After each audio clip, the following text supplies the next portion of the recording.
Hello, and welcome to another episode of The Grandma Show, where Tom and T chats with Bob Dub.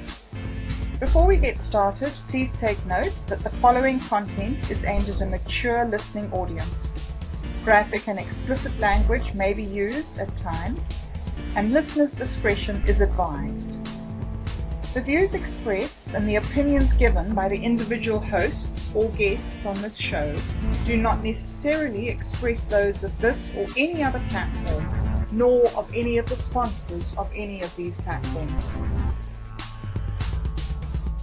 I'm not really that dangerous. I'm just walking around. You can go to sweet little guy.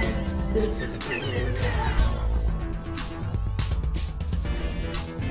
Listeners are advised that neither this platform nor its owners or agents shall be held liable for the content of this program. None of the material contained within this program may be rebroadcast, redistributed, or reused without the express written permission of the hosts or producer. Hi everyone, thanks so much for joining us again. Your loyal support is very, very much appreciated. Today on the show, Teresa and I are joined by the renowned author and game developer Black Knight, otherwise known as @Aragmar on Minds.com. Aragmar hails from Bulgaria, and in the last few years he has built up quite a reputation as a writer and has amassed a loyal following and a vibrant community. Thank you very much for being here with us today, Aragmar. Let's get straight into the latest controversy on Minds.com. Will the downvoting system work? How do you get rid of the bad actors attempting to subvert the platform? Firstly, we are trying to identify them. But Aragmar, here's somewhere that we thought that you would be quite useful, have some quite useful advice for us, because you have had a lot of nuisance posting on your work and on your channel.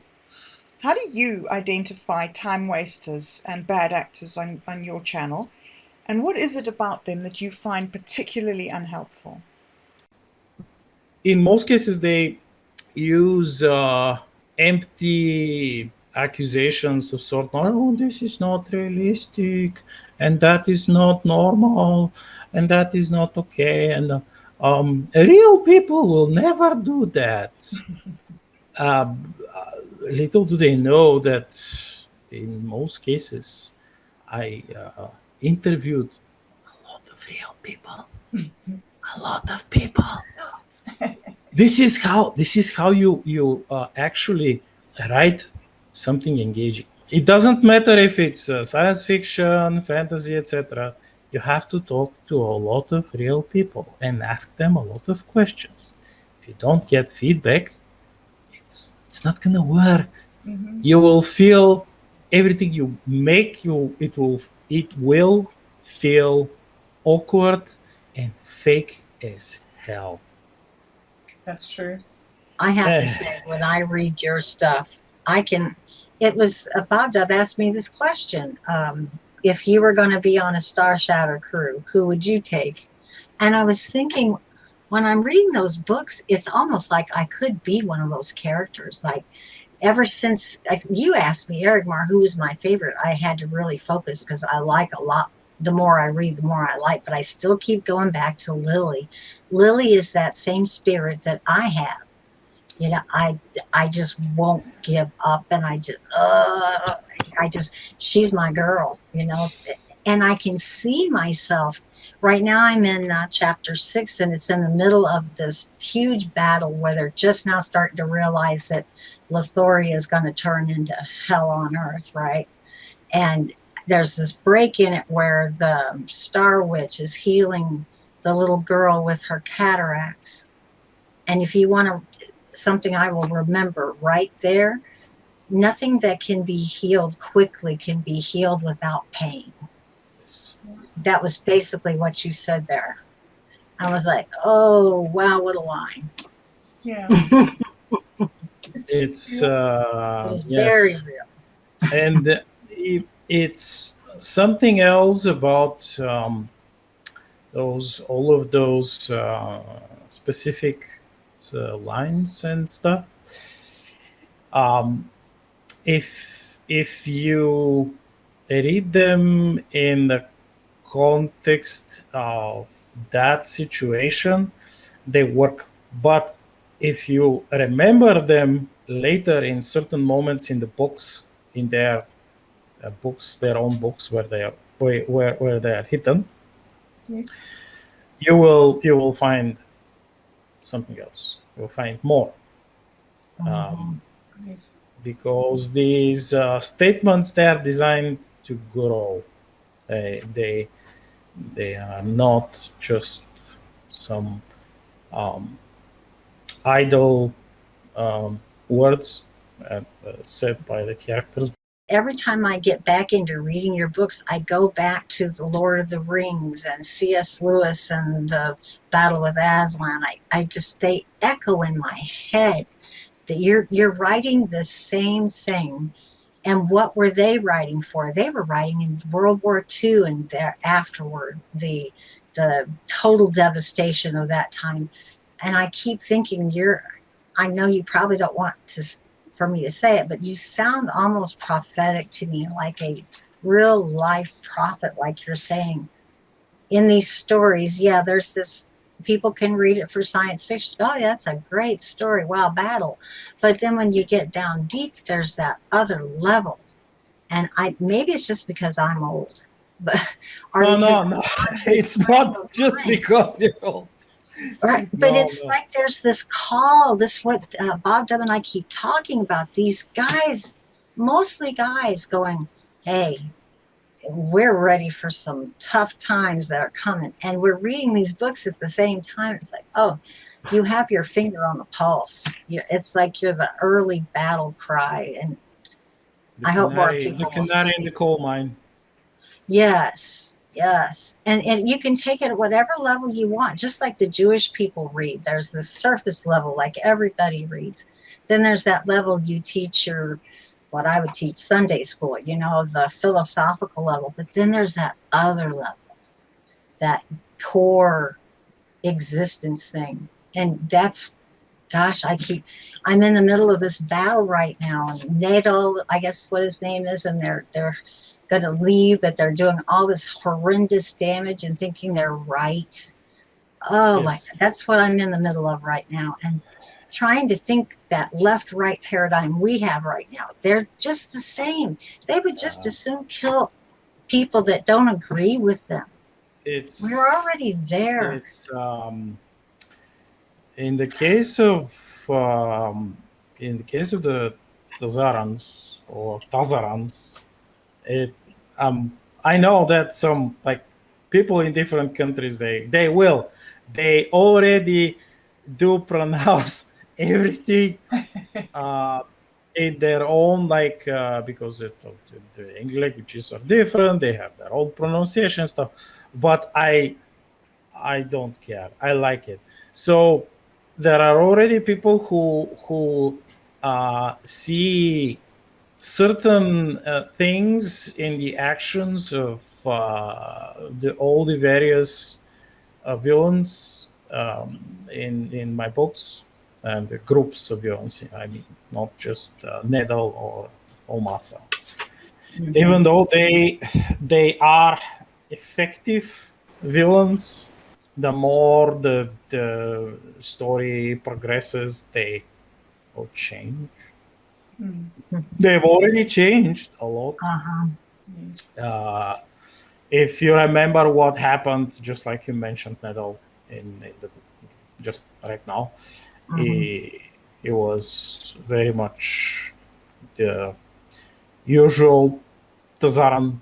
It was quick to anger, very pompous, and very, very full of himself, even though under all of that, he actually had some qualities. Otherwise, he would have not survived.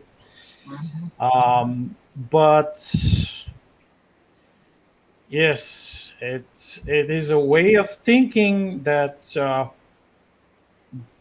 is very destructive. And since they are the Tazarans, for example, they're projecting it outwards. They destroy everything else and exploit everyone else, and then that bounces back, and you realize that the more you read, you realize that they have already been doing this exact same thing to themselves. Yeah. Yeah. The Uh, Tazarans. the human infection. Just They because they've been around humanity, they're changing their ways. oh yes, they're changing. Yes, they're changing, and they're turning more into humans. They are adopting. At first, they are adopting um, the human ways of waging um, life-saving warfare, because the humans, they're not like them. They don't. If they have someone whom they don't like, they will not. I'm going to invade them. No, they're just like, okay, so I don't like you. You just stay there. As long as you stay there, I will not have any problems with you. Just stay there. But the Tazarans are like, oh no, we don't like you. We're going to invade you. We will invade you. We'll conquer you. We will, if you're problematic, we'll exterminate you, or we'll just sell the entire population of the planet of your people into slavery, because I want to build a new battle station, or I want to buy a couple of ships, and they will just sell you for that. And initially, when the first time when I introduced the Tazarans, like people just saw, the readers just saw like the outer layer, but then when you read more, you realize that actually they're doing exactly the same things which they are doing to others. They're doing them first to themselves. They're selling themselves. They're willing to sell themselves first and to oppress themselves. And this is the real tragedy of their people. They're not entirely degenerate. They have something in them, but it's, you'll see. The more you read, you'll see more. They're kind of soulless. They need humans, whatever you want to call it. We have a faith, and that's what keeps whatever you want to call it. Those people caring for each other. That is love. That is faith. Period. Like we've been trying to talk about God with using this word love instead of God. Humans, that seems something that not even all of us have. So it must be probably rare if there's any other species out there. Who knows? But if that's something different about us, that's the one thing that I think we should cherish. And you point that out, the family. That's why I think of spaceship minds now all the time. I can't help but think of it like for this little experiment. But that family that you have there, those people that work, they're a work crew, but they're a family too. They're so tight knit. And I never hear anybody ever talk about Captain Anitsa. He's the mastermind of all this stuff, and they all work together, and it's all in his head. But you never hear anybody cheering him on. It's like they're cheering on the result of what he did. And I was just thinking, what a cool character that's not very much explored by everybody else. It's I remember one of the first special, very special people who read it. They did say that Anitz looks and feels more like a secret hero, someone who is not willing to step into the light, like the projectors, the scenic, the special like spot on the stage where everyone is looking at you, and then no, it will probably be somewhere behind the stage, or at best maybe at the first row clapping. That's where he will be. It's not his want for a glory and attention that he does this. For him planning all of this and doing everything. He's like putting himself on the line, his life and his health. He's doing it because not for like, oh yes, of course I'll make some money here and I'll sell the captured pirate spaceship which we got after we killed all the pirates and saved these people. And I will make a lot of money, and I will do this and this and this, and I will make even more money, and then I will use that money to help more people. And this makes him immensely entertained and happy. This is what in the ancient times that exactly that thing drove the entire Zentari species, and that's why they achieved so like such greatness and visited a lot of places and made friends with a lot of other races, because they weren't like, oh yes, like the Tazaras, oh, we're going to conquer you, we're going to enslave you. No, they were more like they were following the spirit of old Star Trek.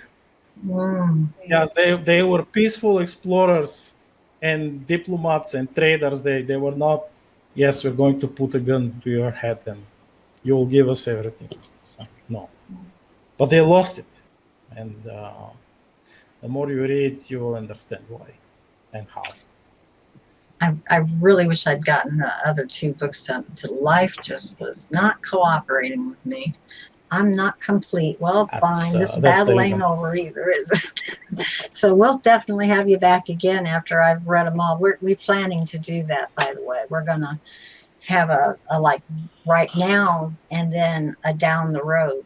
And maybe, okay. Yeah. Hopefully you'll have another book by then. But oh, yes. The like I think I mentioned earlier in some of my posts that I was working on the story anthology collection of short stories. I think I did. Yes, definitely I did. Yeah, so I am almost ready. I did all the boring stuff, but like editing and formatting and everything else, it has to be done. I did it. It's almost finished, or almost all of the stories are formatted and edited, re-edited, additional things. We also, me and Newton Bohr can say that the cover for the book is also finished. Wow, nice. So it's only me. I'm just I need to complete another story, which is a bonus story, because if I just publish all the stories that you've already read now on Patreon, that wouldn't be fair to the patrons.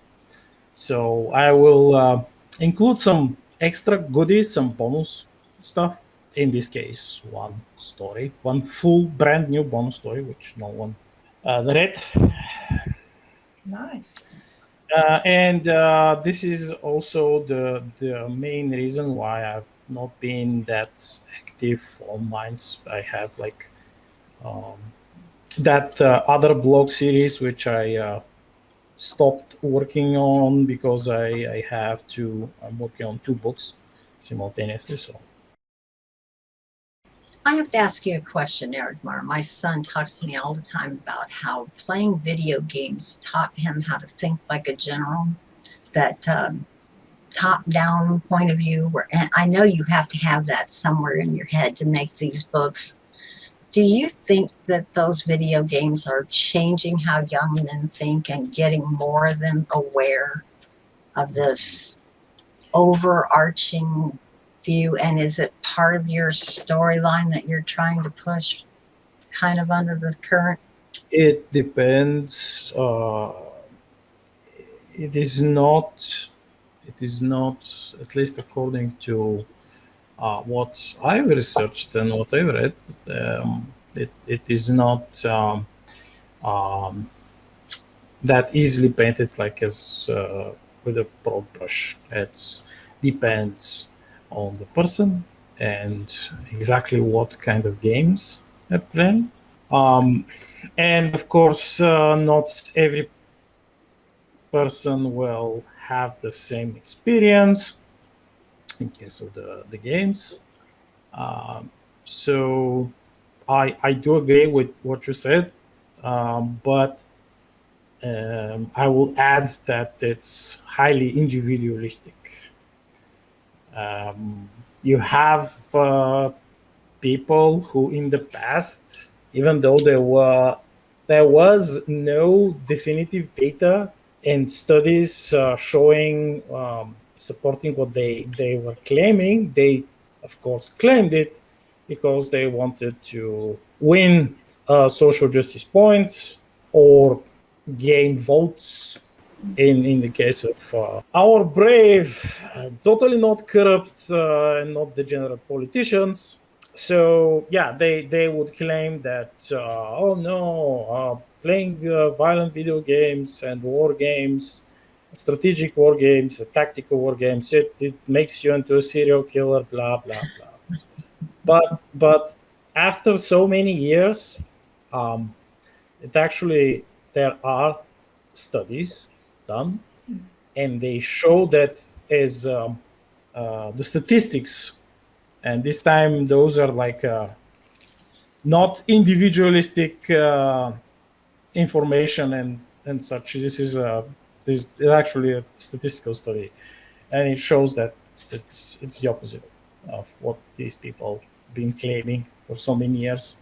That actually, in many cases, these games are an outlet, and they help people to channel out negative energy. In many cases, they lower stress levels, which is also helpful.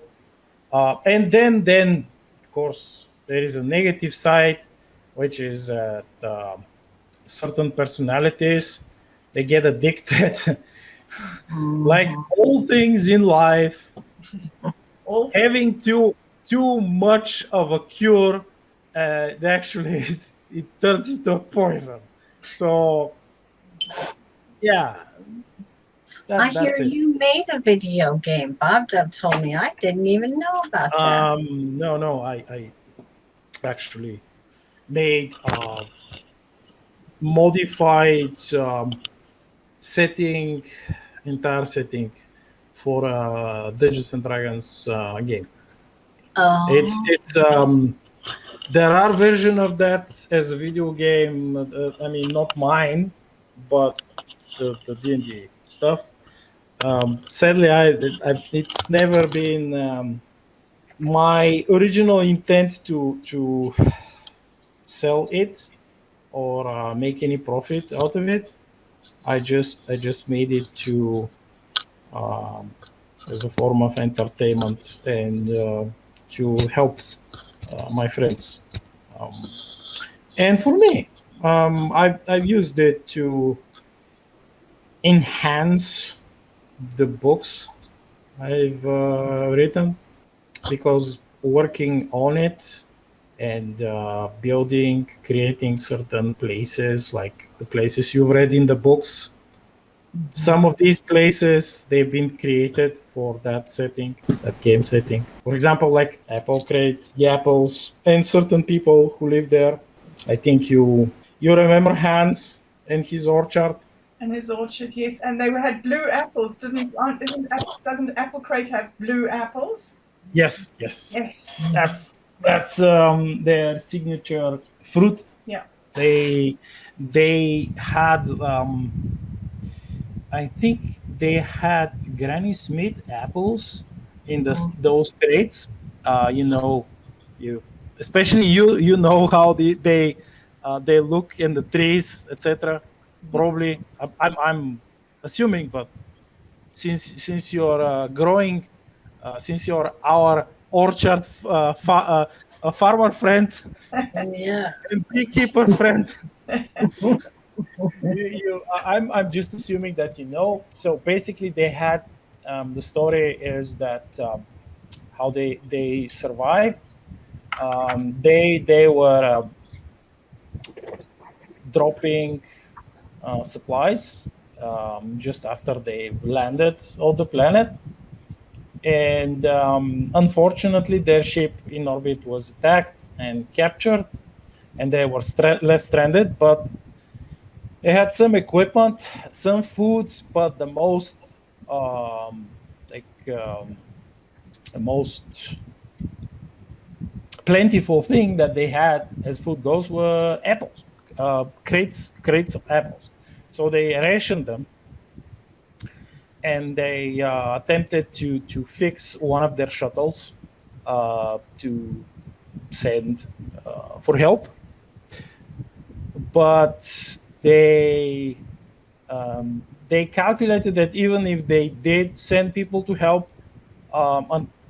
because back then it was a very border like colony, and it was very isolated. There weren't anybody else, any other colonies around them. It would have taken a long time, and by then everybody would have died of hunger.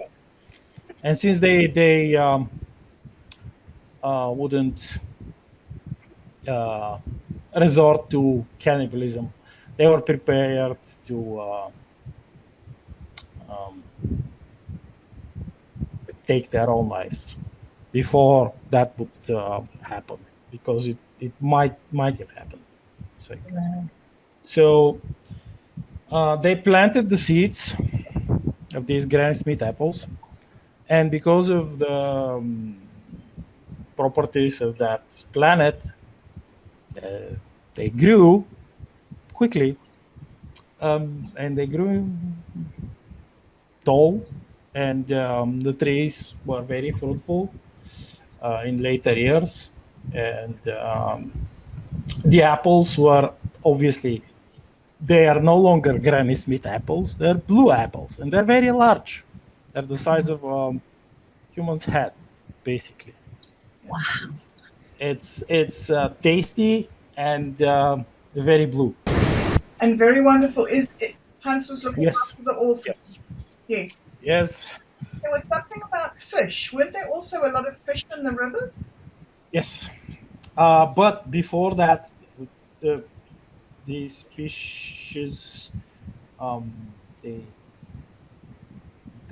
didn't see them when they explored that part of the planet. There were no animals in the forest and no fish in the rivers and nothing else. There weren't even like a lot of bugs, although there were some bugs, because the plants, they have to be pollinated. So yeah, there were bugs, but how long can you survive eating bugs? I mean, Yeah. and that's an alien planet. They might not be suitable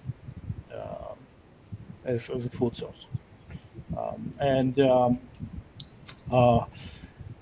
munching the tree bark of alien trees is not is not a viable food source. So yeah, one day before they were like preparing themselves for the inevitable, suddenly the river was swarming with these fishes, and they were saved. You can by the way, you can read this part of the story about apple crates in the blogs. The space boat blog series, Right. Yes. So, Aragmar, this world that you have created is very, very detailed. How long have you been working on this? Well, the game and the world and the story. When did this first come to you, and how did you develop it into a game and a story? Well, it took more than 10 years. About 12, I think. Yes. And then plus 3 more years to when I was already writing the books. So in the beginning, it was just an idea. It's just something that I thought of creating, um, and when I began writing the first drafts, the first tables, and the first charts, I I was only planning for books, maybe 3 books. But later, when I decided to use it and make the game, uh, I evolved the plan, and because I saw that what I had initially planned was insufficient. Ah, So I modified it, and it grew, and it grew, and the more things I added, the more everything felt in as it's supposed to be. right. And until I reached one, yes. So one day I added the last character, and the last character was Mac. Ah, And then I said, "This is it. Everything is in place. hmm. That's it." How did you come up with And all the characters then? Did they just evolve over time? the characters, they all have certain goals that they have to um, complete. They are each of them. They they represent certain um, virtues, and I I couldn't have completed the entire series without them. They have their parts, and by opposing one another, they complement the story. So and the plot. So it's impossible. It would have been impossible without any of them. And I include the secondary and the tertiary characters. So yeah, that was the last character. Mac was the last character. Special and very strange biker. Spade Man. Yes, he was very special. He and Lily were very close, weren't they, on her world? Yeah, Yeah. Corolla. Right.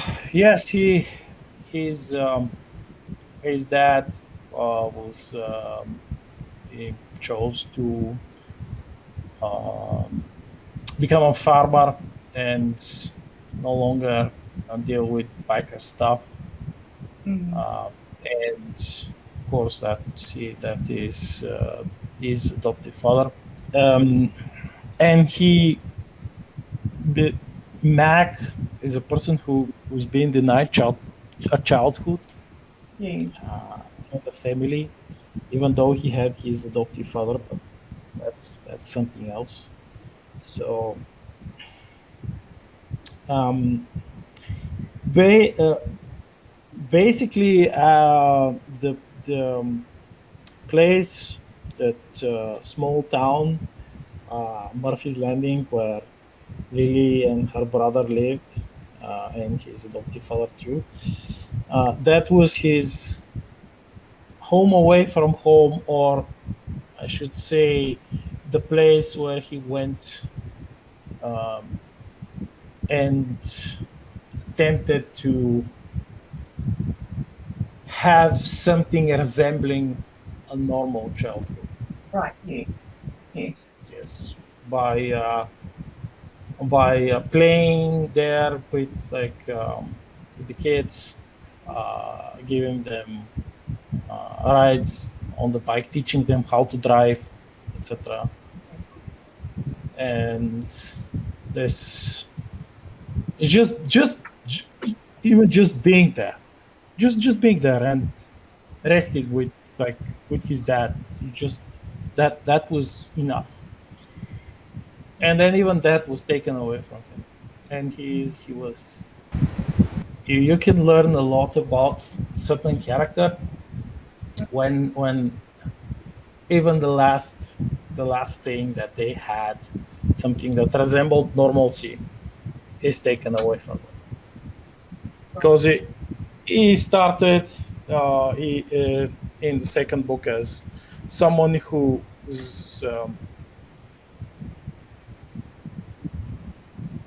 uh, is nothing. He just has his bike and his shuttle ship, and that's it. He doesn't have anything. His club is destroyed. His dad is killed, and that place, that last vestige of normality, is also ruined. You know what he did after? When he was burying everyone. Yes, he was burying his old life. Yeah. Oh, yes. And he takes that shovel. He takes that with him to remind him, right? Yes, the shovel It's is a tool is that it becomes is a weapon. yes, and Mm. that's basically the chain that still um, drags a piece of his old life with him. The shovel. And he develops a very complicated relationship with Boris, doesn't he? Yes, Very, very complex and nuanced. And that's yes, very it's interesting interplay that you have between two very, very strong male characters.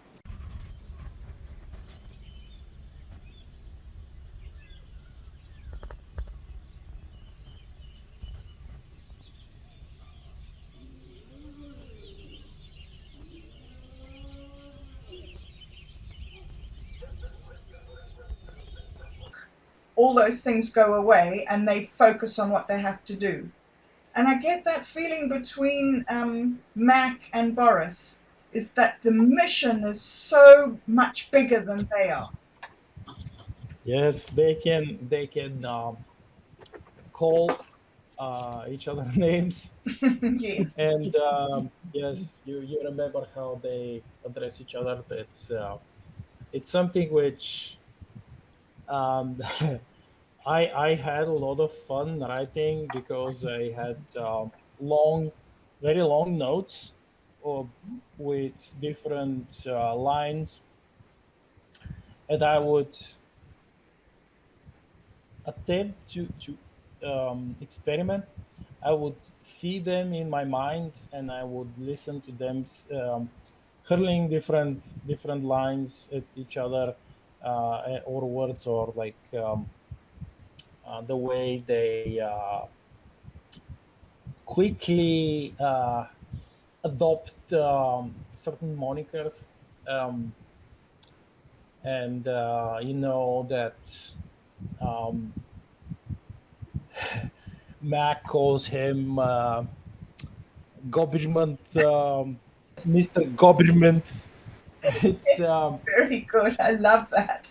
yes, it's probably, and of course, Captain Anitsa, he knows how to make them, not not actually make them, help them learn how to respect one another, because he knows that them being part of his crew both have like different, like just like you said, they're professional. One is Mac is also a professional in something. You know what it is.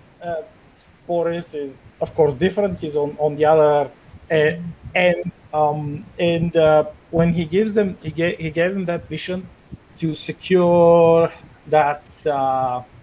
It's not all just one piece of data, but a lot of things in the third book when he sent them on that.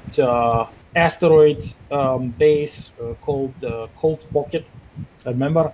Yeah, he's like, you have this job, you have to do it, and I'm sending you because this place is like you two, the two of us, you are perfectly suited to achieve that mission. You have to work together. It's like, and they're, yes, you crazy anarchist bastard, and the other one, yeah, you government lapcat, blah blah blah. Um, and it's I tweaked a lot of things. I switched things, and I had lots of fun writing this because it's that is probably the ideal, the perfect situation, the perfect setting for them to learn what the other is actually capable of. Of course, they know that they can shoot guns. I mean, they can fight. That's the obvious thing. But the cerebral thing, and the way they use their intellect, their wisdom, and then their other skills, it's that was the important thing. That was the great thing in this chapter. That was, It was like a huge breakthrough moment in the story, wasn't it? For me, it yes. was when it was a sort of a symbol for me of the entire crew becoming a unit.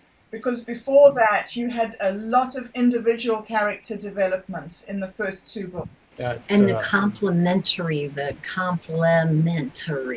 I see that a lot of your characters are that way. The one has something that the other one doesn't. The cowboy and the criminal, the lawman, and that tension that you manage to. It's just like we have in everyday life. You run up against people like that. You're like, how can I work with this person? But if you have to, you have to. And I love how you make them, they're grudgingly accepting of each other, and then they start to respect each other, and then they're comfortable with each other. they will never love each other, but they will be comfortable with each other. Yeah. Yeah, and of course you have a dynamic between Boris and his wife, who each would have died without the other. It's something which I've been accused that those two characters, they are Mary Sue's, Boris and Kira. They are perfect characters. Everybody loves them. They are super powerful. They never get hurt. They, you know, they succeed in everything. I mean, that's basically what. I mean, let's not get into super details about the Mary Sue archetype character, but I don't know. I can't understand how these people see things which aren't there. But Do you find that people in general understand exactly where your story is going? Or do you have people who come to you and say, where did this come from? Why did you include this? I'm specifically of the scene where the woman accuses the man of eye rape. What was it? that's in book 3. Yeah, and that's something which I wrote many years ago, and back then I considered this science fiction. Mm. This eye rape thing. That's that I back then I attempted to envision something really absurd, something that would have been like impossible to occur. Like any normal person would be like, oh, what what did you say?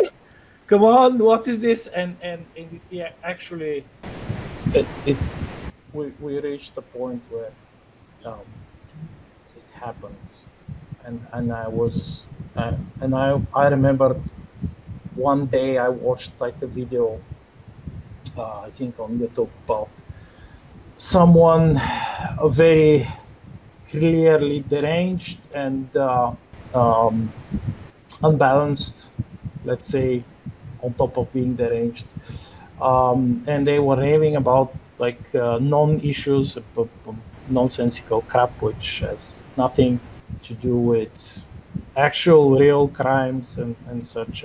And in many cases, it demeans the real victims. Yeah. It's I just stopped the video and I read again. I read the drafts and the notes that I have in the drafts, and I screamed because those were levels of obnoxiousness and self-centeredness, and then um, madness, which I assumed that would remain science fiction. Yes, exactly. I was wrong. Yes, it's supposed to caught us by surprise. Well, I don't know. It's caught me by surprise. I know that I've seen during the years people saying, oh, well, the destruction of the family, or women working, or wearing lipstick and things in the workplace, and all these things that people have spoken about over the years. But I think when it was that I read that chapter, it really came home to me that, wow, something as ridiculous as this that I could see in the book, but in real life, it had sort of snuck up on me. So it was intended to be the entire chapter. It was part of me introducing the way how law and order work in Terran monarchy, and how actually what would have actually happened had Boris not been there.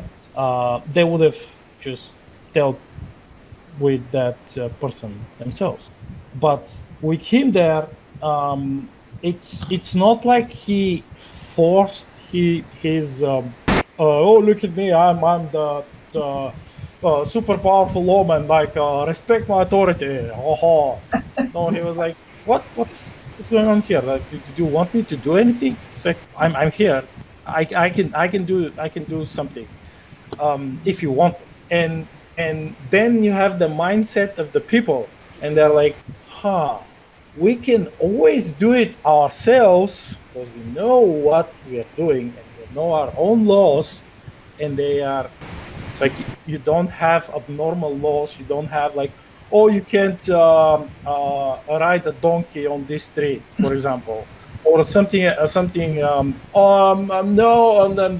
on this part of the on this other side of the river, you are not allowed to collect rainwater or something like that. Some super ultra ridiculous. Like they are all they don't have a huge assortment of needless laws. Like some everything that they have, they know. Like you can grab someone off the street and they will know most of their laws. Like that, it's that simple and that effective and efficient. It's bare bone Common sense. common sense that some people say, oh, common sense. Yeah, but it's actually actual common sense. Of course, when something happens which is beyond them, and they can always call someone like Boris. Yes. Like So Marshall, right? yeah, like the sheriff or marshal, they will do it. Like they're not.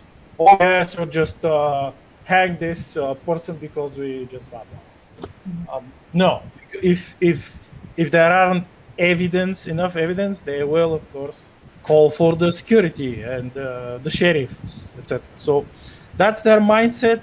When they saw Boris there, they just decided between themselves that okay, he's not only a lawman, he's a telepath, and that's why they actually asked him to take charge of the situation instead of them. They would have just shot her or hanged her. That's it, because she almost murdered someone.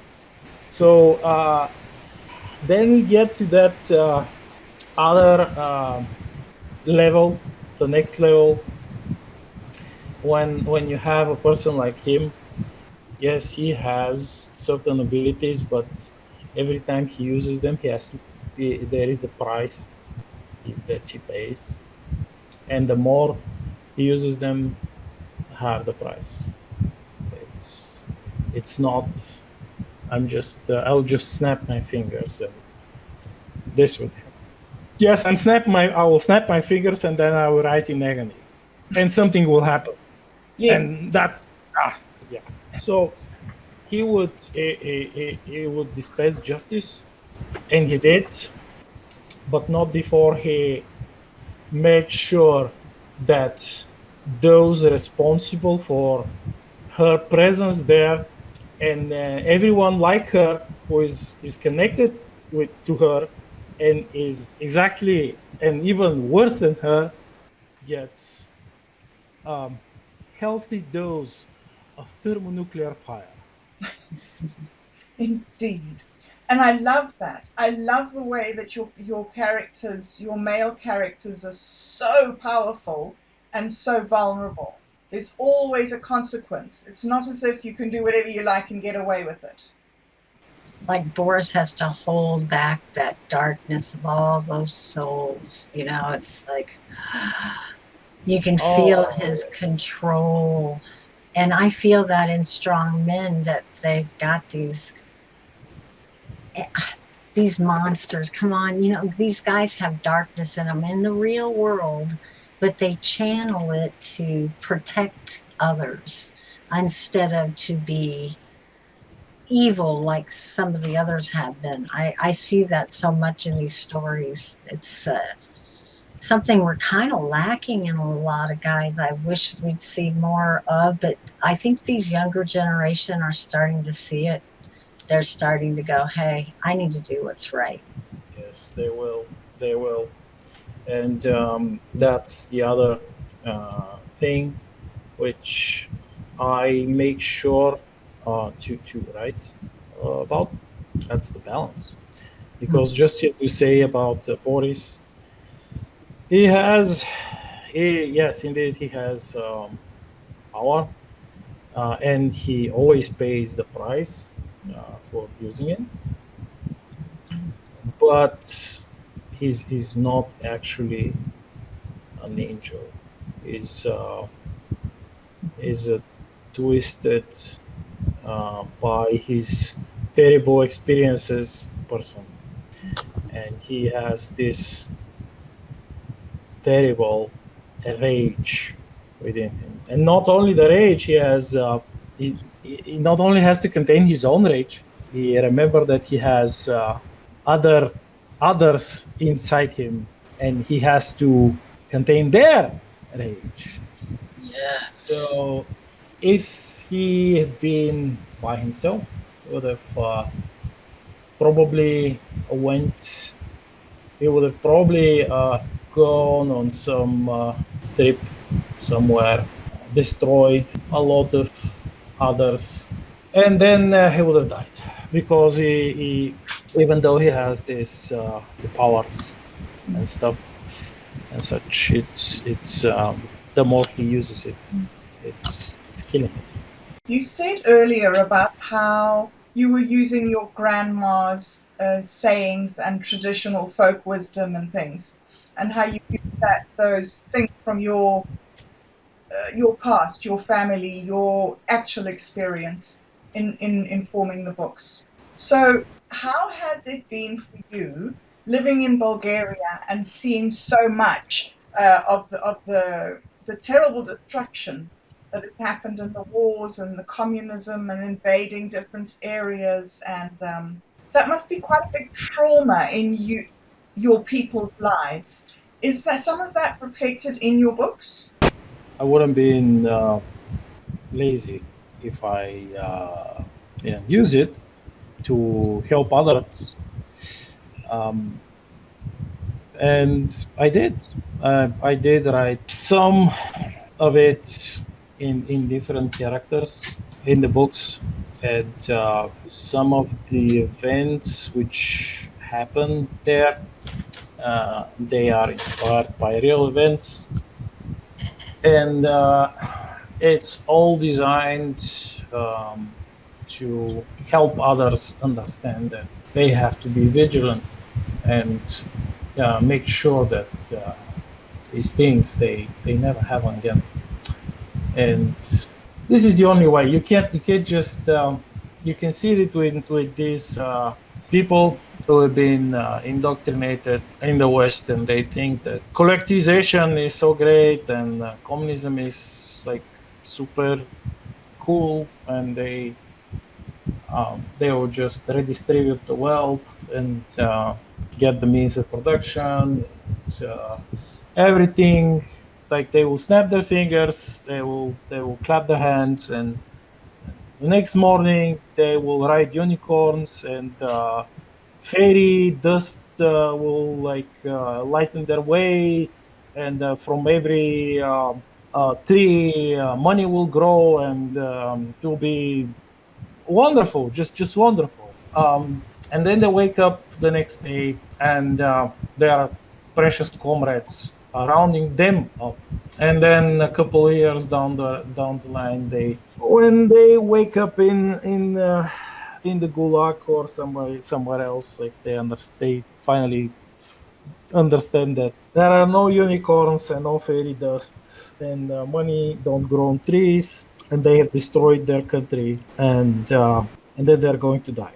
A lot of people don't see that. That's what gets to me. All the past history of communism, it's always piles of skulls. And these kids, they have been indoctrinated. My own granddaughter, she started out such a sweet girl. She went to college. She's got her degree in anthropology, and she's become a mouthpiece for everything she's heard. It's the same thing. Oh, we can make things better. We've got to go where everybody shares everything. And I'm thinking, oh, sweetie. And they're taught not to want family. She put up a post about, I'm fine without a child. Matter of fact, I'm actually happy because I don't like kids. And I was thinking, oh my God, the very thing that made me love being who I am, everything in my life that I loved the most was being a mother. And these kids are being taught that that's not good. You know, we're repeating the cycle. That's what I keep seeing, Aragmar. It already happened over there in Eastern Europe. It's happened in Vietnam. It's happened all over the globe. And here it is raising its head literally everywhere in the Western world. I can't believe what I'm seeing. Australia, I'm so heartened to see them standing up now. But the United States, who would have ever dreamed? Now we did. There was people warning after World War II. Yes, there were. Yes, there were. Watch out. And we were like, you guys are. And You're kidding me. It's never going to happen in America. No, this is America. It's not going to happen. And now it's happened. I mean, it's been happening. Has happened. Yep. So your books are just, I keep using this word, just in time, you know? We'll see. I've already read stuff by other comments and reviews and posts, and a lot of people who never actually they didn't know what actually happened here. They were taught that oh well, like in communist countries, like everything was okay, it was fine, they had plenty of this, and it was all peachy. And then suddenly someone writes about this, and it's not even. I mean, of course, it's an alternate, it's different history, but it uses parallels, real events and things that happen. And suddenly, these people, they're like, "Wait a minute, let me read this. Let me go and see." And they see, like you said, the piles of skulls from in Cambodia, and not only in Cambodia, other places. And they're like, "Wait. Why haven't I been taught about this in school? They never taught about this. They told me it was perfect." It's like I had a teacher who was a disillusioned communist. he changed, and he said he was actually working, and I think it was something connected, a bureau that was doing statistics and presenting information to the higher ups in the party about like production and farm production also. And they would, like he said, like everybody lies. Everybody lies because you have a planned economy. First, I'm not going to go into super details, but so it's what he said. It's like everyone lies. So they have a quota, and they say like, this season, your grain fields must produce, let's say, 100 tons of grain, and they have to produce at least 100 tons of grain. Otherwise, you're not a good communist comrade. Like you're not working hard enough for the people. But the local bosses, they want to get promoted and progress up on the party ladder. They have to overproduce. They have to not 100 tons. They want 150. Said, oh yes, we are like super productive. Look at us, we're so efficient. And then the time of harvest comes, and they get like 40 tons because the people who actually did the initial planning, they overplanned. And these fields, they can never produce 100 tons of grain because, but these people, when they also want to progress, they also want to like get to higher positions in the government, and they also lie. So everyone lies, and then these guys like, oh yeah, we produced 150 tons, but they actually have 40. And on paper, they are very productive. They reach new heights of production. Like their magic, communist magic happens, and they have like insane levels of production. And in most cases, they actually got away with this because even if the higher ups know that that's mostly a lie, when the data becomes official, they have to use it because it's yes, we are better than you dumb capitalists. Like we produce more, we're super efficient, and you're stupid. You can't do anything. You can't do jack shit. So look at us, we're so great. And they also lie, and everybody lies, and then they steal.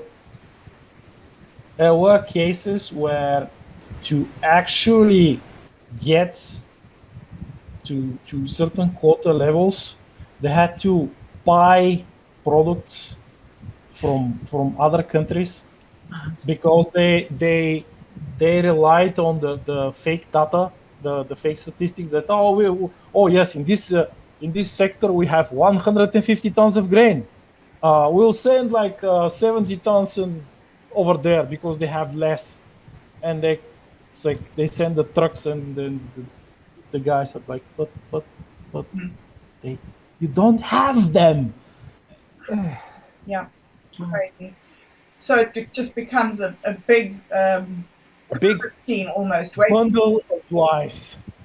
Yeah. Yes. It must have been extraordinarily hard for the people to live through that and survive that. It must have been very demoralizing. You basically have no it's total apathy. It's complete and total apathy. You don't have will to do anything because even if you actually achieve something, it will be taken away from you unless you are like some bootlicker party cook. Yeah. Then you will get something. Maybe you will. It's depends. That's and of course to survive in quote unquote communist economy, you have to rely on the black market, and on contraband merchandise. So that's how it actually quote unquote functions. It's You it's mentioned more like a shambling zombie. It's it's not alive, but it's still moving. you mentioned that the other day to me that maybe we might have to learn to develop an underground economy Yes. because we were talking about a lady that got fired for saying, I'm not going to take this jab, I'm standing. And that's what I think we could learn from you because I already see it happening in my neighborhood. People are like, who wants to go down the street and get firewood from so and so? I got some in my backyard that's, they're bartering with each other like, hey, I can do this, can you do that? I'm already seeing it because they're feeling like, I know one person in the neighborhood already lost their job because they won't take the vaccination. That's the way. This is the way. That's also how in most cases they do things in the books in the colonies because they sometimes it's not about money, it's about favors and what you can do for each other, how you can help your neighbor and how your neighbor can help you. And it's just like these old communities when you go when like when you have a new family and the entire village comes together and they build them a house, for example, and everyone gives them like some of their stuff, maybe tablecloths, maybe cooking pots or something. Yes, it's like that was how back in the day when things were working normally. Actually, it's like Did you notice that your families got closer together? Because I've read about people that were in Russia that they had to, when Russia fell and they were just, they didn't know what they were doing. Families came back and lived in the same flat, or they lived in the same, they came back to the same neighborhood. Did you see that your families decided to draw more close knit? yeah, that's that's because yes, you can. It's if things are different and you should remember that under communism it was not. I mean, in the later years they stopped doing that because it was like they didn't care anymore. But in the beginning, you couldn't just freely travel anywhere, and you couldn't live in like if you were a peasant during a certain time in especially in the Soviet Union, because lots of peasants they were just leaving the villages and they were going because it was they were so poor and so uh, not having anything. That's and they would travel to cities and look for jobs in manufacturing, but they said no. We can't have like the peasants leaving the villages. Like who's gonna produce the food? We're already having shortages. Like no. You should stay there. But the peasants are like no, screw you, buddy. I have nothing.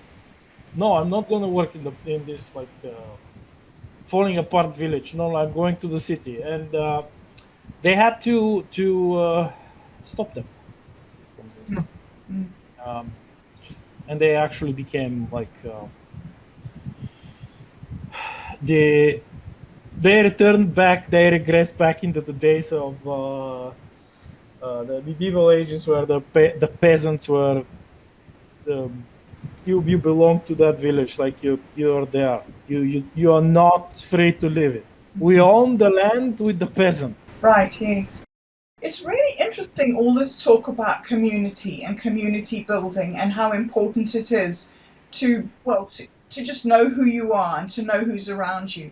And one of the things that I've noticed, Aragmar, is how you have built an amazing community on Minds. And I know that Minds is built, it's built on the idea of communities and peer-to-peer interactions. But you seem to have actually been able to take what's there on the platform and use it for you to build your own little, like, I don't know if you call it a support group or fan base. How did you do that? I'm well. I I did very little. It's actually um, I, um, I just read books and stuff. Um, the people who read them, they form a community. People just drawn to you and to your stories?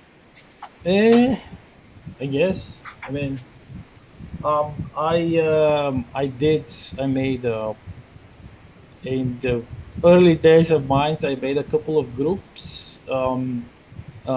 To mainly to help other indie authors promote their stuff and promote my stuff. Of course, nobody back then knew anything about anyone, so I said, "Oh, okay, so let's do this." And some of the groups weren't as successful as I assumed they should be, but that was because Minds was there weren't any many people on Minds actually. That's true. But later, it it's like drop by drop, you know.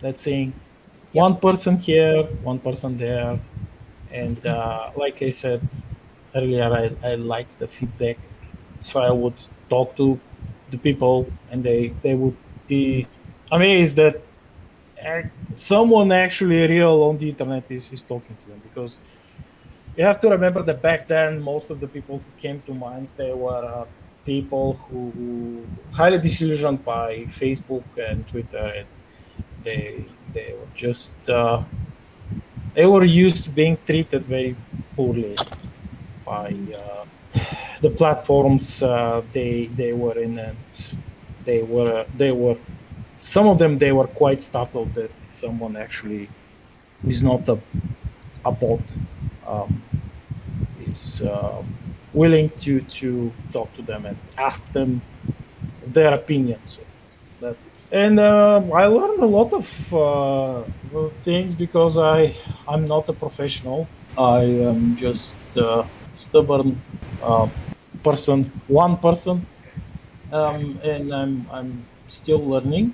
So I use the feedback to improve, the normal feedback, because you have people who are not just willing to give you honest criticism. They think, some of them think they are giving you criticism, but they're actually not doing that. Into other things, I should say. Yes, yes, indeed. So for you, what you're saying is it's just been a slow accumulation. Yeah, yeah. Interesting. Interesting. I think he's done some of it, a lot of it himself, though, because I remember early on he would tag people like, "Can you read this?" You kind of created your group around you by your willingness to expose yourself. Like, Oh "Oh, hey, yes, if you come look, if can you you come?" yes, Yeah. my grandmother always said that if you Hmm. you will be And alone you if were the you. first one to talk to me. Remember when we used to chat in the old messenger? Yes, I remember that. The very first message I ever got was from Aragmar about that. And I was so poor at the time. I told you the story. I think I was eating turkey TV dinner. Oh We boy. were so poor that year. And he was going through a similar time. And then I look back, he was probably having these little conversations with everybody. And then it kind of, how you have the layers of an onion. He started with that little core and it just built and it built. And I think it was that, I don't know how you pronounce her name, Dajavai something. She was like, "We need to make a fan group for," and look what happened. They all just out of the woodwork and it's up and going. I don't always go in there, but I see Star Shatter Chat. It'll pop up in my little corner. They're over there chatting. And I'm so amazed. You've got people from Japan over there. You've got people in Eastern Europe. You got Australia, United people from all over the world in your little chat room over there. And they've spun off into Boris and Kira that Yeah, they're going to some eventually say they pray for me. yes. So what a group. I'm happy that it happened. Um, Really, and like I mentioned, that there are people who don't like this, but of course it's normal. Like there will always be people who are jealous. Let us say. Uh, I don't care. They can stay angry and stay jealous. I mean, it's their right. You're But not the only writer I see that says that. Badass Rose, she's got on her page, haters gonna hate. it's Let not. him, just It's let him. the latest stuff which I don't want to talk about because it's not important. I mean, to me, as someone who's still learning, and probably I will learn forever, um, because that's what makes us human. We always learn from others, and we teach others, but we're mostly learning. So some of the like that fake drama happens because there are people who assume they can tell you certain things, and because they also label themselves an authority in some sphere. I don't know, they might be, but they're not using their knowledge and skill in a very productive way. They're actually pulling people down instead of helping them. So that's all I'm going to say about this. I prefer, instead of dealing with this type of drama, is to work and write new stuff. That's what I prefer to use my time for. Invest. tell me a little bit about depression. I know that one of the things that you've really, really battled while you've been writing the books has been your own mood. And as Yes. someone who's had a lot of problems with depression and mental issues, and I know you've also mentioned it, Tom and T. You've also said, and it's hard to get ahead in the world, but it's even harder to get ahead when you've got these things inside that are fighting against you. How do you deal with those sort of issues when you put yourselves on deadlines and you have things you want to achieve, but then you have a few weeks where you just don't feel up to it? What do you do? Well, I learned that the best way is to achieve, not achieve, but to restore the balance, and bring yourself back to a certain place from before you get hit by this. Um, and there are many ways you can try to do it. It might not work every time. It's certainly doesn't for me, but you have to offset the negative with the positive, and the best way is to go out and meet uh, people in in the great outside, basically. Because if you stay alone, by yourself, uh, and not talking to anyone. You just sit there. It's gonna get worse. Um, and believe me, I've, I've been there. Um, so one of the ways I battled it was by engaging in rigorous creative activities, and of course using my imagination. Um, and if I couldn't go out, I would try to talk to others using the means that we're now using, which is very helpful in cases when some people they can't leave their home or something else happened to them. So also another thing that helped me a lot was that game um, that I worked on and later uh, created it. Um, and it is what you make of it.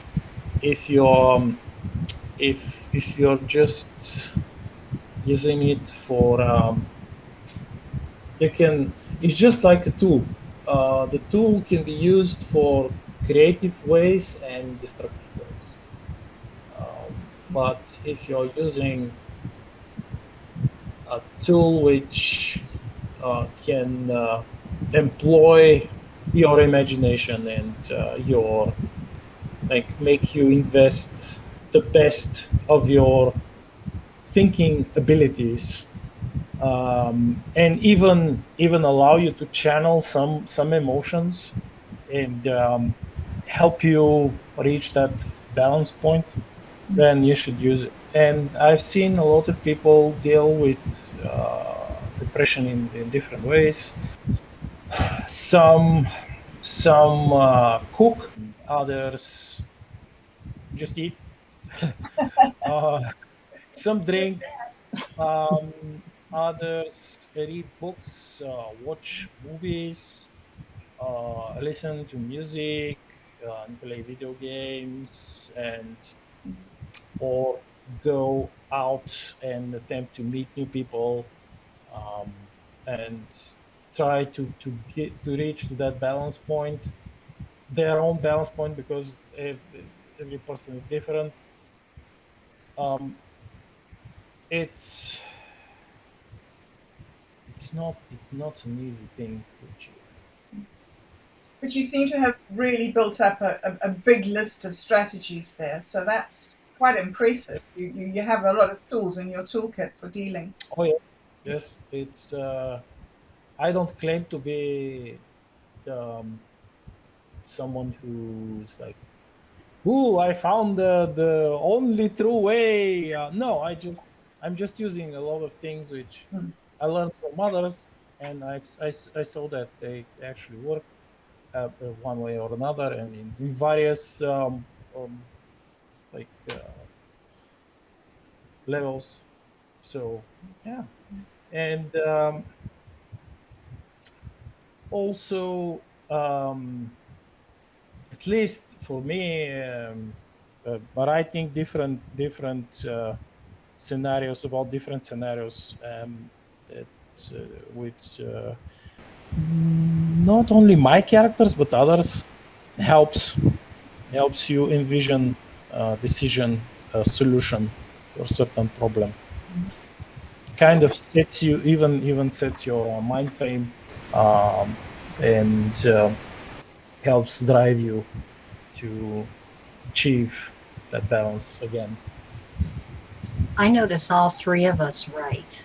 Yeah, I only write little short blurbs. Bob W, you've written some pretty, and Aragmar, you write these novels, but I notice we channel, all three of us channel some of that emotion into a written thing. And I don't know about you guys, but for me, it's kind of cathartic. It takes it out of inside and puts it out there for other people. And I've been slammed for that, being the Debbie Downer, the one that's honestly saying, No, you're not a David Downer. Come on. No. oh no, and Bob Dub and I talk about that. You know, we are as real gets. At least at times when we put it out there, we're like, here I am. And again, I see that building a community, because at one time, each one of us has been like, ugh, can't lift my head up off that bed. I'm so depressed. But Bob Dub's got the one that's the most recent, just dealing with her pain and still finding that pluck somewhere down in there, because they have to. And when you put that on paper or online and somebody else verifies that back to you, that there is real value in that. And that's why part of really the biggest reason why we're doing these conversations, because we know everybody has a chink in their armor, a pain in the side, our dark beauties and dark nights. And I don't think we're going to talk to just dark beauties and dark nights all the time, because there's other people out there that I'd like to really connect with too. But at least right now, the core of what I'm going for is, I made it through this. You can too. And the community that's being built on minds. Bob Dub said the other day, she's like, here we are over here in this little chat, and everybody else is out there. It's like, oh, we just want to but you know what? We're going from our little tiny corner chats, and we're saying, hey guys, come join us. And we're finding out every last one of you so far has had that. Chris was having his fears. Rush was saying, oh yeah, there's days that I got to go out and get down in the dirt, and if I don't, I'm going to die. You know, we're all like, in our own little corners. But then that balance, when we get back together, we're like, oh my God, you were going through that too. And one day, Bob Dub and I were talking. It was the day with Rush, as a matter of fact. We could not get anything to work. The technical, we could get us in there, we couldn't get Rush in there. And both of us were just like, so guess what? Right at that same exact time, I took a screenshot of it. Boris, I felt like I needed to pray for you right now. Timestamp on that page, right when we were in it. That's what I just love about this place, for all its warts and for every time it glitches and whenever they change. I don't care anymore, because I have you, Bob Dub, and I have you, Aragmar, and Aragmar has all those people around him. And he's not the only one. There's people that have there's little satellites in there, and we all bounce off each other, like the membrane theory, these worlds that come apart. And the glory of it all, though. I get amazed every time. And it's heartening to me to see. And you use the same word, balance, get back. Yes, go outside, get with your neighbors. And I've done that. This summer. And the books too, out there reading those books, and the parts that just hit me like a rock, and had to come back in and say, oh my God, Aragmar, guess what? Have somebody else to come back in here to tell. But then out there, I'm richer because of what I've had in here with you people.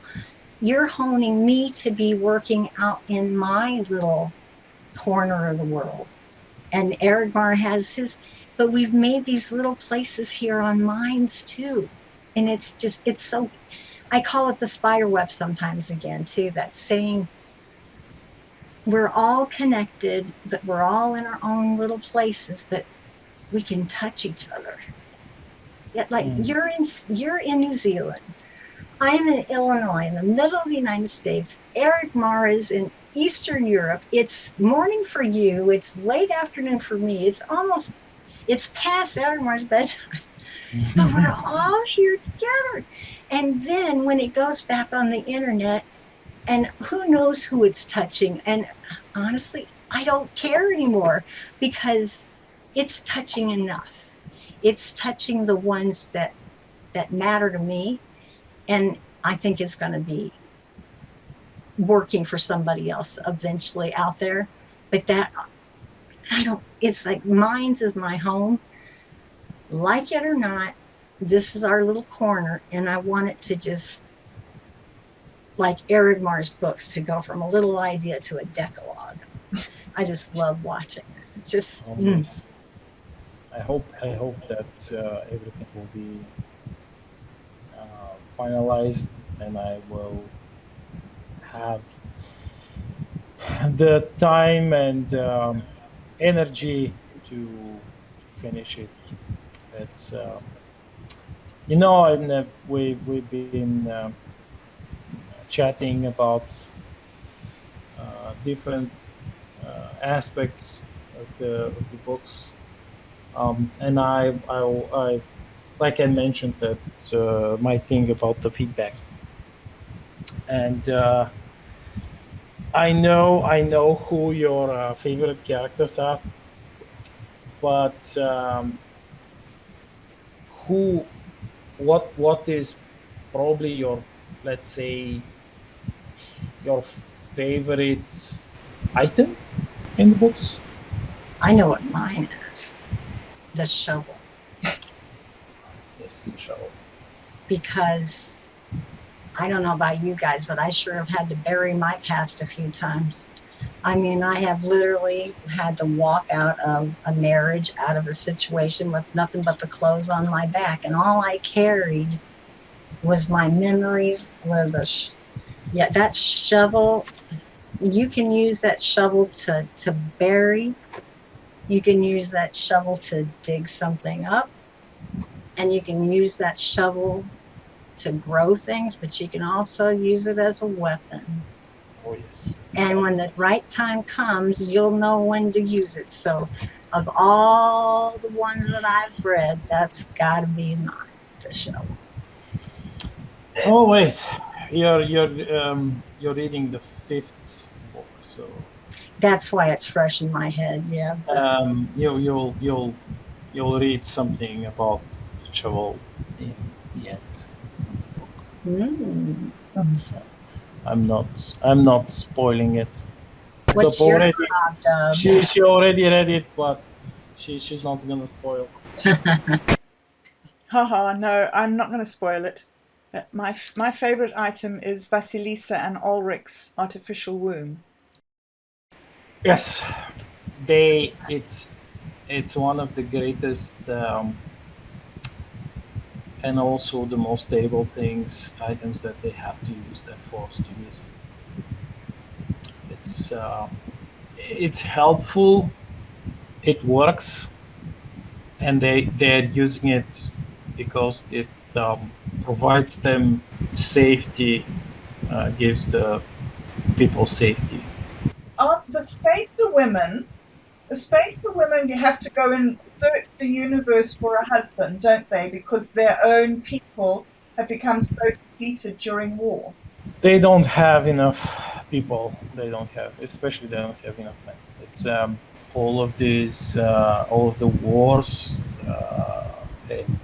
You have the Second World War, which in this universe it was more terrible.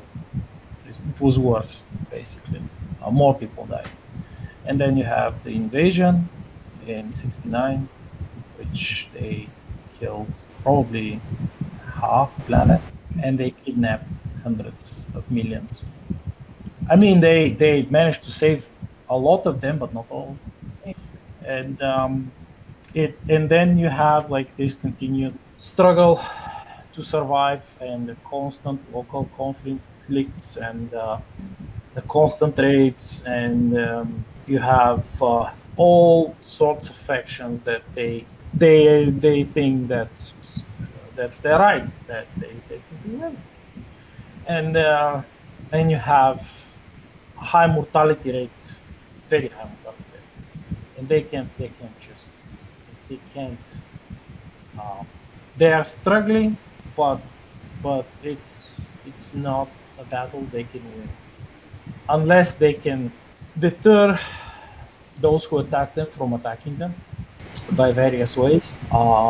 and even then, if one of the bigger um, groups um, in this part of the galaxy, they decide that, oh well, we've had enough humans. Um, we don't want them around anymore. It's yes, they will resist, they will fight, they will uh, probably win here and there, but it's they everyone knows, like even the little children know, they're not spared the reality of the situation. So we're not going to tell the children. Let's shield them from reality. They cannot allow themselves that. And this is the other thing about the artificial womb. It's not like they, oh yes, we just we always wanted to use this. Yeah, no. No. It was a The survival. way to build the society quicker Yes. so they can have more babies. Yeah. Yes, it's still their baby. They are not cloning it. It's just you don't have to wait 9 months. You just you transfer it to the artificial womb and then conceive it. So you can have more. They're more, but they will still die. It's yeah. You can only hope that your children might be spared, like the making a decision of. I like your stories about the widows, the women that fight because they don't have anything left themselves, so they fight for others so they can. I just love that part of the stories, and I kind of see Bob Dub and I as we're not necessarily widows, but we're old women, and we're kind of. I think it's our fight to get younger people to start seeing, hey, we need to make babies again. Let's get back together. So I see that level in your books too, people being separate and so apart, and you're trying to bring a balance back. And I'm you're trying. kind of doing that too. I'm trying. Try. The only thing you can do is try. Because if you do not try, nothing will happen. Right. It's just before I was about to say you can sit in a crowded room, but if you don't say anything, you might be as well alone. So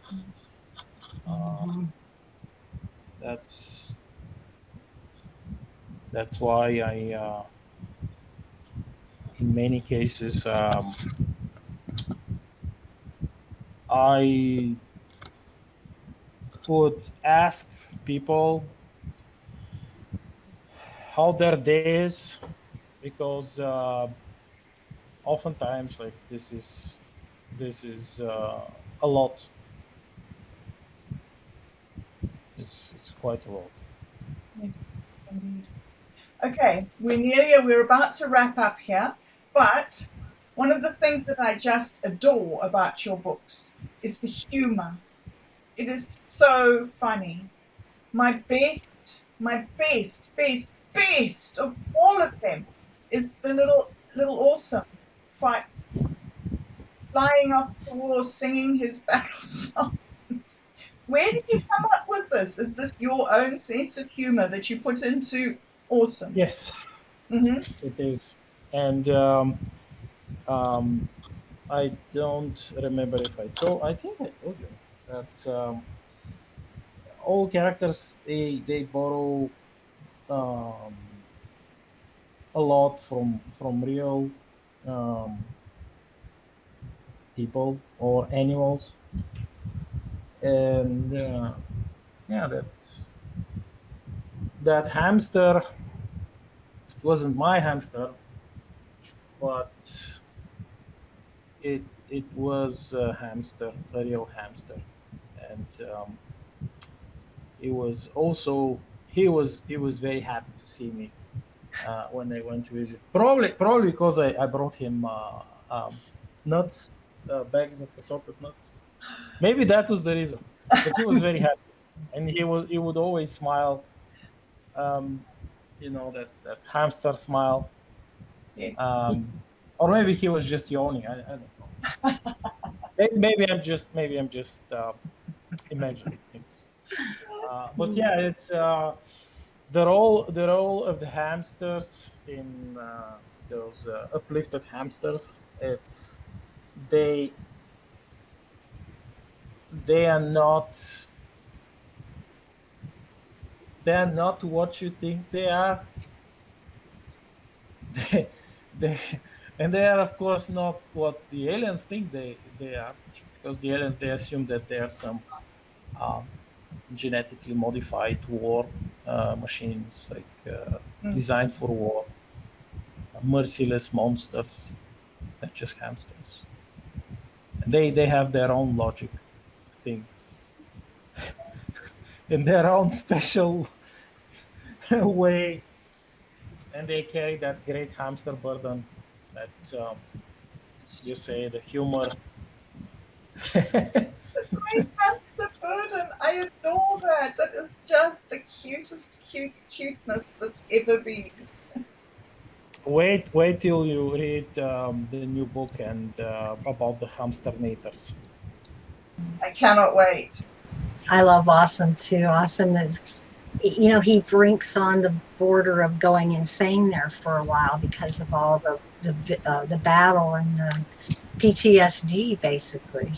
And I've been through situations where I've actually dealt with PTSD myself, and I've never been in battle. But reading how he would sing the songs and he would get that bravery anyway.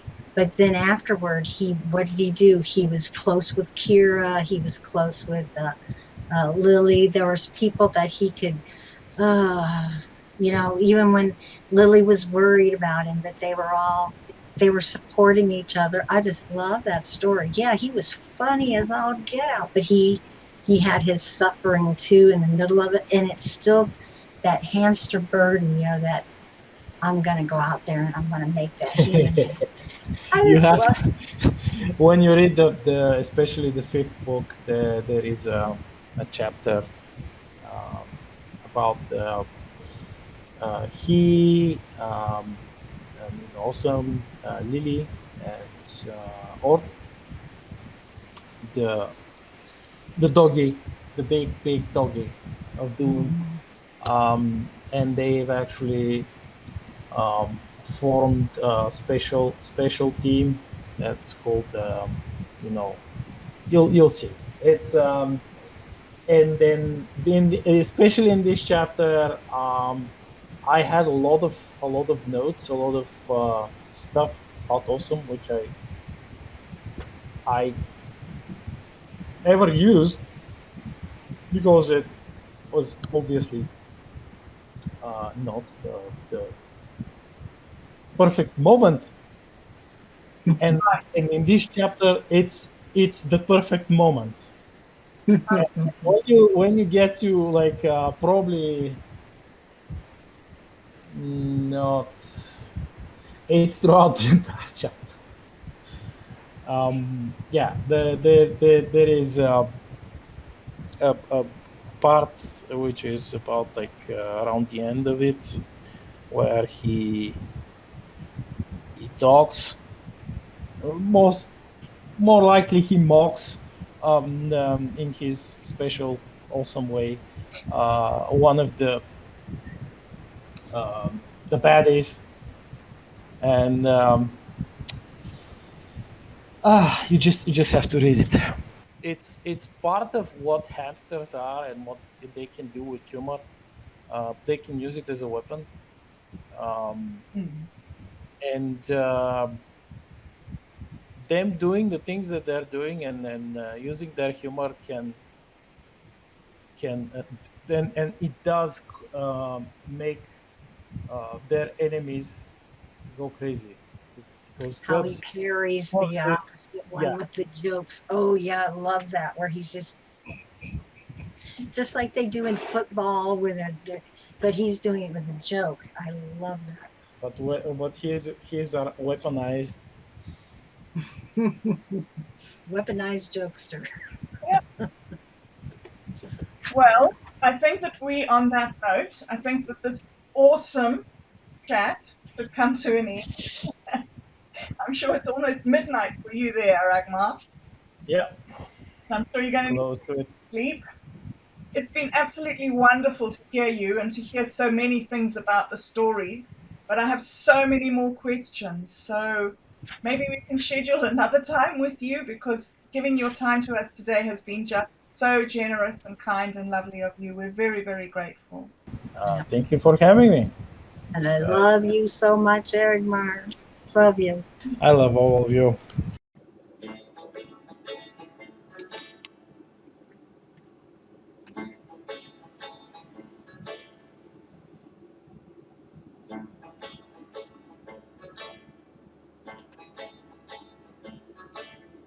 Why are there so many songs about rainbows, and what's on the other side?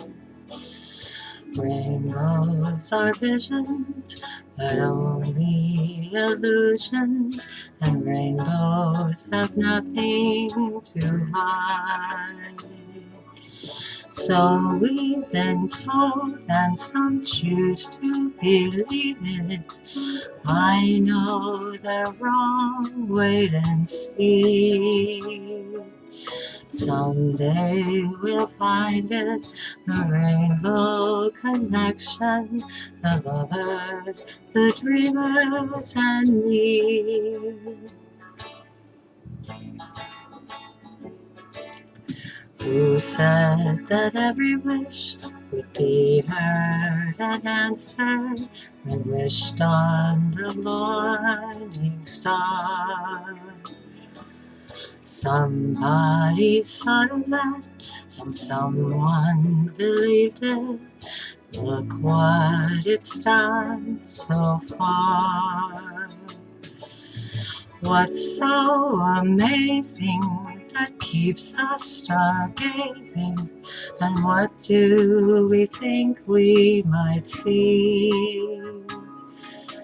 Someday we'll find it, the rainbow connection, the lovers, the dreamers, and me. All of us under its spell. We know that it's probably magic. Have you been half asleep? And have you heard voices? I've heard them calling my name. Is this the sweet sound that calls the young sailors? The voice might be one and the same. I've heard it too many times to ignore it. It's something that I'm supposed to be. Someday we'll find it, the rainbow connection, the lovers, the dreamers, and me. La da da da da da. Da da da da da da da da.